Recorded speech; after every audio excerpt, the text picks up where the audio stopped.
আজ আমি আপনাদের সঙ্গে শেয়ার করব ভেন্ডি বা ঢ্যাঁড়সের একটা চটপটা রেসিপি। একঘেয়েমো ঢ্যাঁড়সের তরকারি খেতে খেতে যখন আর ভালো লাগে না, তখন মুখের স্বাদ একটু বদলে নেওয়ার জন্য কিন্তু এই রেসিপিটি অবশ্যই একবার ট্রাই করে দেখতে পারেন। এই রেসিপিটি দেখতে যতটা সুন্দর লাগছে, খেতেও কিন্তু ততটাই দুর্দান্ত লাগে। আর গরম গরম ডাল ভাতের সঙ্গে এই রেসিপিটি থাকলে আর কিন্তু কিছুই চাই না, এতটাই সুস্বাদু হয়। নমস্কার বন্ধুরা, অনুশ্রী রান্নাঘরে আপনাদের সবাইকে স্বাগত। রেসিপিটি তৈরি করার জন্য আমি এখানে 200 গ্রাম পরিমাণে নিয়েছি ভেন্ডিগুলোকে আমি এরমভাবে সরু সরু করে কেটে নিয়েছি। এরপর এর মধ্যে দিয়ে দেবো হাফ চামচ পরিমাণে নুন আর 1/4 চামচ দিচ্ছি হলুদের গুঁড়ো, হাফ চামচ পরিমাণে দিচ্ছি কাশ্মীরি লঙ্কার গুঁড়ো, আর দিচ্ছি হাফ চামচ পরিমাণে ধনের গুঁড়ো, আর 1/4 চামচ দিচ্ছি জিরের গুঁড়ো, 1/4 চামচ দিচ্ছি গরম মশলার গুঁড়ো, দিয়ে দেবো 2 চামচ পরিমাণে বেসন। ভালো করে ভেন্ডির সঙ্গে সব উপকরণকে মিক্সড করে নিয়েছি। এরপর 5 মিনিটের জন্য এটা রেখে দেব। 5 মিনিট পর দেখুন ভেন্ডিগুলো কিন্তু আগে যতটা ড্রাই লাগছিল, এখন কিন্তু ড্রাই ভাবটা অনেকটাই কেটে গেছে। এরপর গ্যাস অন করে কড়া বসিয়ে নিয়ে দিয়ে দিলাম পরিমাণ মতন সর্ষের তেল। তেলটা গরম হয়ে গেলে ভেন্ডিগুলোকে দিয়ে দেব। মিডিয়াম ফ্লেমে ভেন্ডিগুলোকে আমি ভেজে নেব।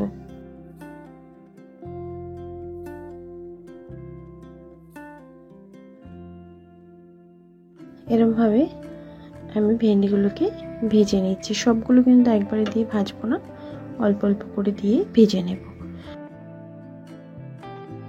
এবার তেল থেকে তুলে নিচ্ছি।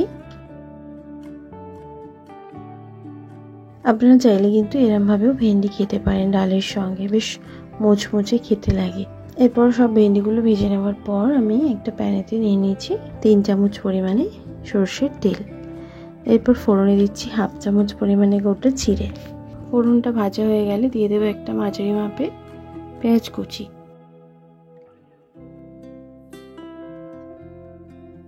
পেঁয়াজটাকে দিয়ে হালকা লালচে করে একটুখানি ভেজে নেবার পর দিচ্ছি 1 চামচ পরিমাণে আদা রসুন বাটা।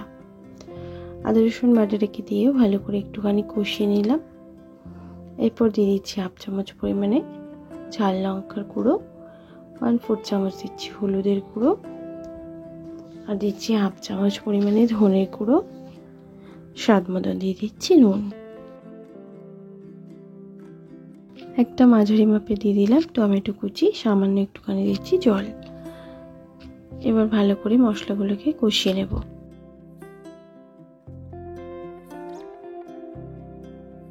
মশলাটা কিন্তু ভালো করে কষানো হয়ে গেছে, মশলা দিয়ে কিন্তু তেল বেরোতে শুরু করে দিয়েছে, আর টমেটোটাও কিন্তু বেশ সুন্দর সফট হয়ে গেছে। এরপর আমি এখানে দিয়ে দিচ্ছি সামান্য একটুখানি ধনেপাতা কুচি। ধনেপাতা কুচি দিয়ে ভালো করে নাড়াচাড়া করে মিক্সড করে নেব।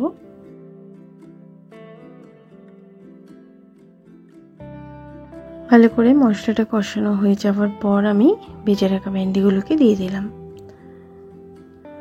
এরপর মশলার সঙ্গে মিশিয়ে নেব।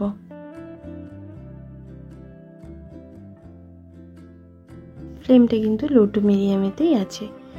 জাস্ট মশলার সঙ্গে ভালো করে ভেন্ডিটাকে মিশিয়ে নেওয়ার পরে গ্যাসের ফ্লেমটা বন্ধ করে দেব আর গরম গরম সার্ভ করে নেব। গরম গরম এই মশলাদার ভেন্ডির এই রেসিপিটি একবার ট্রাই করে দেখবেন। ডাল ভাতের সঙ্গে কিন্তু অপূর্ব লাগে খেতে, আর কিন্তু কিছুই লাগবে না। আশা করছি আপনাদের ভালো লাগবে। ভালো লাগলে লাইক শেয়ার করতে ভুলবেন না, কমেন্ট বক্সে কমেন্ট করে জানাতে ভুলবেন না রেসিপিটি কেমন লাগলো।